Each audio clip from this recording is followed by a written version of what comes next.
Go. Dr. Eugene, fancy meeting you here. Dr. Alfred, what a surprise we both find ourselves on this deserted stage. It's funny you should mention being deserted, Eugene. I just read a poem about a man who found himself deserted. What poem? Pray tell? The Rime of the Ancient Mariner. I love that poem. The sea is my oldest friend. Apart from me, of course, Eugene. Of course.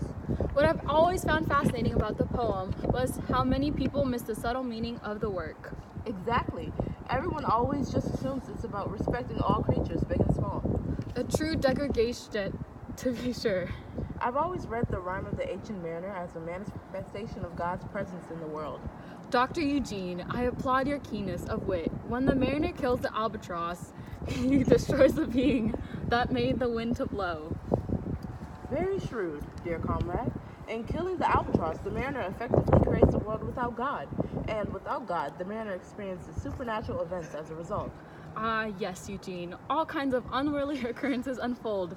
1,000 slimy things creep into the tale, and the mariner witnesses death fires and nightmares beyond any he had ever experienced before he killed the albatross.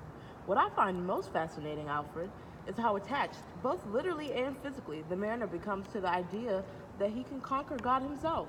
He refuses to relinquish the bird from his neck until he realizes how decrepit the world is without God, after which he drops the bird from his neck, like lead into the sea. Undoubtedly, God's authority is only able to return when the mariner relinquishes his own sense of control. He realizes that no tongue is able to declare the glory of God in his creation. In some sense, dear Alfred, I believe this realization supersedes the simple more many readers impose on the narrative. Indeed, indeed. Well, Alfred, I believe it is evident that the albatross is symbolic of God in the Rime of the Ancient Mariner. Absolutely, Eugene.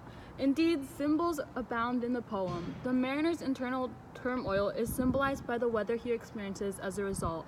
The sun symbolizes the mariner's sense of pride at having killed the albatross. Ah, yes. The mariner refers to it as the glorious sun because it is proof of his ability to drive away from the fog by killing the bird.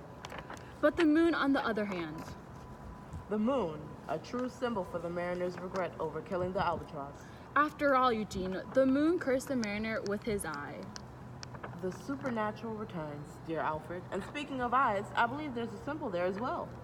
My thought exactly. Did you pick up on how the mariner's eye is glittering when he talks to the wedding guests? I did. Perhaps indicative of his desire to illuminate others through his struggle. He does say, I pass like night, from land to land. I have strange power of speech. That moment that his face I see, I know the man that must hear me. To him my tale I teach. What an accurate reflection, Eugene. In contrast, of course, the dead sailor's eyes are stony and produce a curse on the mariner throughout his journey. Quite interesting use of symbolism with the eyes, I must say. And to think some people just think it's about loving God's creation. Ridiculous. What a wild world we live in. I agree. Well, Eugene, I must be on my way. Ah, yes.